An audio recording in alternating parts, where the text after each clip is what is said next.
Hello friends, welcome to my channel. শুরুটা ভালো হলো না গৌতম গম্ভীর ও রোহিত শর্মা জুটির। শ্রীলঙ্কার বিরুদ্ধে একদিনের সিরিজে হারল ভারত। প্রথম ম্যাচ টাই হয়েছিল, পরের দুই ম্যাচ হারল ভারত।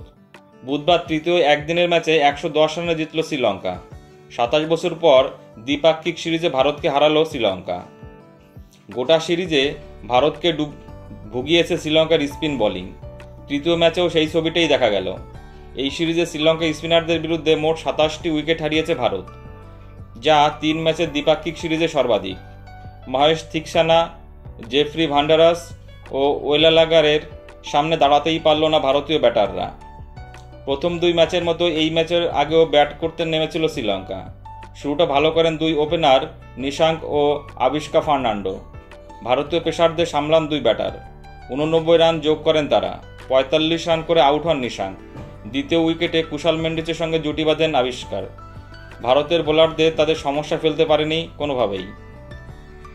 পেসার মোহাম্মদ সিরাজ এই সিরিজে নজর কাটতে পারল না। এই ম্যাচেও রান দিলেন প্রচুর। দুজন যখন খেলছিল তখন মনে হচ্ছিল 300 রানের গণ্ডি পেরিয়ে যাবে শ্রীলঙ্কার। ভারতকে খেলায় ফেরান রিয়ান পরাগ। ভারতের পক্ষে এই সিরিজে যদি কিছু ভালো হয় তা হলো বল হাতে রিয়ান পরাগের পারফরম্যান্স। প্রথমে আবিষ্কারকে 96 রানে আউট করেন তিনি। মেন্ডিসকে 59 রানে ফেরান কুলদীপ যাদব। শ্রীলঙ্কার মিডল অর্ডার অবশ্য বেশি রান পাননি।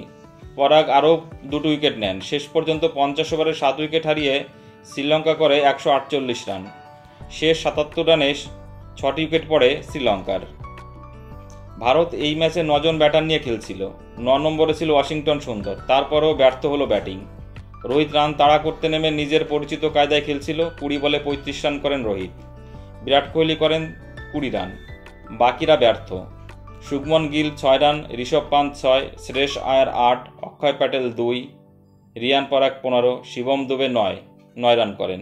কেউই রান করতে পারেনি। শেষ দিকে কয়েকটি বড় শট খেলার চেষ্টা করেন সুন্দর। ততক্ষণে অনেক দেরি হয়ে গিয়েছিল। তিনি 30 রানে আউট হওয়ার পরেই বেশিক্ষণ লাগেনি ভারতের ইনিংস শেষ হতে। 26.1 ওভারে 138 রানে অল আউট হয়ে যায় ভারত। 110 রানে যেতে শ্রীলঙ্কা। তাদের হয়ে ওয়েলালাগার 5টি এবং ভান্ডারাস ও থিকসানা 2টি করে উইকেট নেন। কোচ হিসেবে টি-20 সিরিজ যতটা ভালো গিয়েছিল গম্ভীরের, একদিনের সিরিজ ততটাই খারাপ গেল। প্রশ্ন উঠে গেল দলের খেলা মানসিকতা নিয়ে। পরিস্থিতি না বুঝে সকলেই আক্রমণাত্মক খেলার চেষ্টা করলেন। শ্রীলঙ্কার মতো দলের বিরুদ্ধে এভাবে হারলে বড় দলের বিরুদ্ধে আরও চাপে পড়বে ভারত। পরের সিরিজের আগেই এই ভুল শুধরাতে হবে গম্ভীর ও রোহিতদের। এখন দেখার বিষয় পরবর্তী সিরিজে এই ভুল শুধরাতে পারে কি না, এবং গম্ভীর আইপিএলের মতো পারফরমেন্স দেখাতে পারে কিনা অ্যাজ এ ক্যাপ্টেন কোচ হিসাবে। সকলেই ভালো থেকো বন্ধুরা, ধন্যবাদ।